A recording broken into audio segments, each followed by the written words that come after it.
Well, good morning everybody, and this is David here. I'm just going to be doing a little bit more work on the beloved Stag. I've got a problem in that intermittently I lose power to my rev counter, to my indicators, petrol tank gauge, basically everything just suddenly dies. And I found out, well, I was thinking it was a fuse, which actually it isn't, because the fuse doesn't blow, but I found out that there is a known problem in that the fuse holders can basically start to go. Basically it's where the connectors get punched together and they basically just start to wear loose. So it's a case of, I've been advised on the forum that once one has gone, then probably it's just as well to check out the rest. So I thought rather than do a half whatnot job, I'll replace the whole fuse bank, and so that's what I'm going to do today. It's going to be a bit of a tricky job. I think I know how I'm going to do it, but let's see how we go. So this is the fuse bank that I was talking about. This is the new one, so it's all ready to go. And basically it should just be a case of 2 screws either side of the old one, disconnect it, and what I'm planning on doing is to just undo these two, bring the old one sort of down a bit, and then replace each of the spade connectors and then screw this new one back in. That way my planning is that I'm not going to then reconnect anything to the wrong place. And of course, the first thing to do in this kind of job is disconnect the battery. So that's basically what we've done there, taken the earth off. And the next job is then going to be a case of taking out the old offending fuse holder. So that just comes away there, and we'll pop round to the other side of the car and hopefully get the old one out. So the first job I've got to do is to just undo the screw here. This will then give me access to the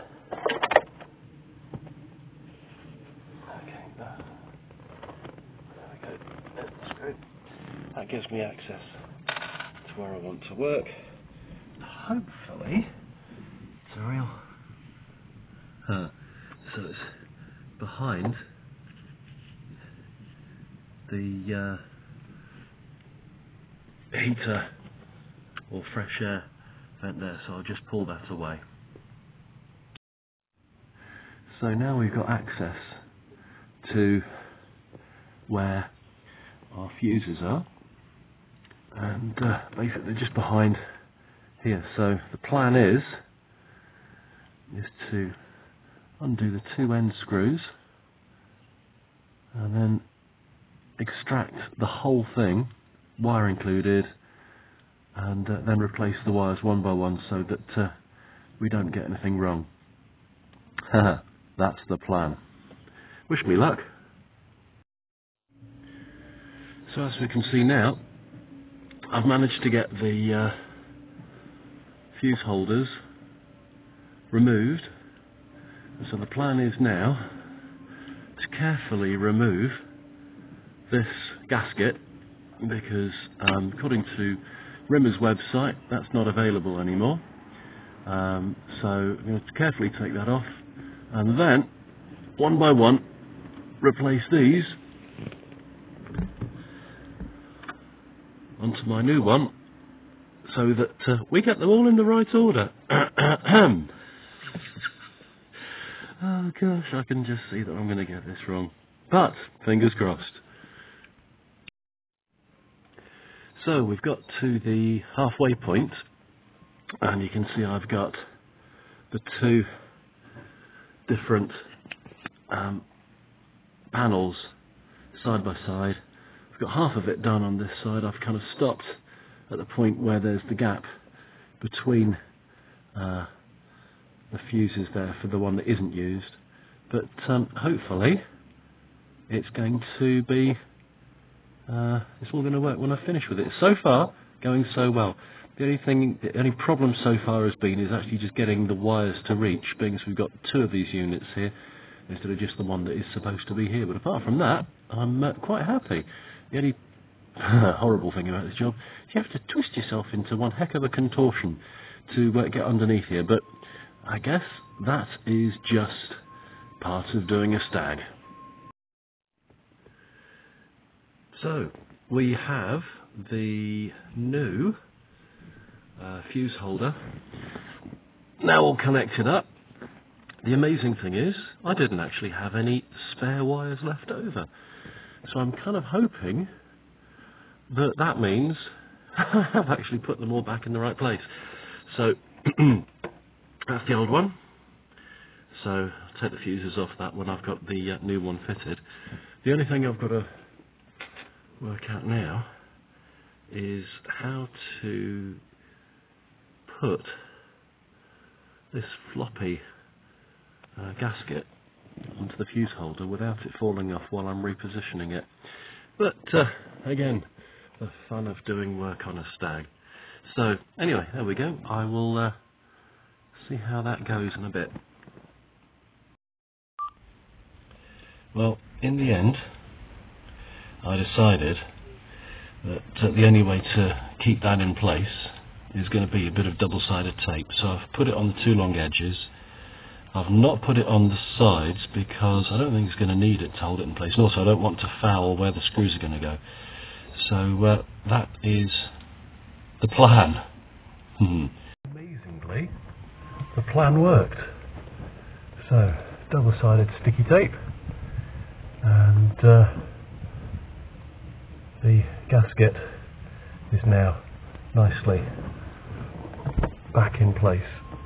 So we shall reposition this. Hopefully this is going to be the easiest bit of the job, putting it all back together. So we are all fitted again now.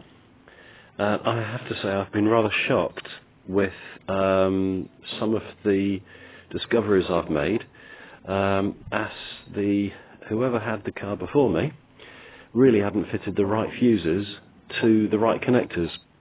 But I think also the person that's going to, whoever, I hope not for many, many years, has the car after me, is going to think, he didn't do that very well.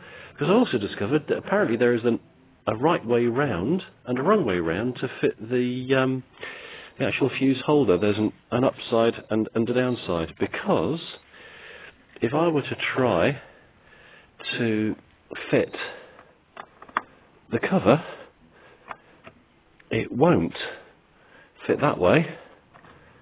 It only fits that way. So, moment of truth. Let's see whether I'll put everything back in the right way, and we'll see if she starts. That's encouraging. Lights have come on. Hey, that's all okay. And quick easy one to see if it's fans working correctly or not. Yep, now I can hear the fan going. Will the radio work? So that's come on okay. Excellent. I think we are all set. Wonderful.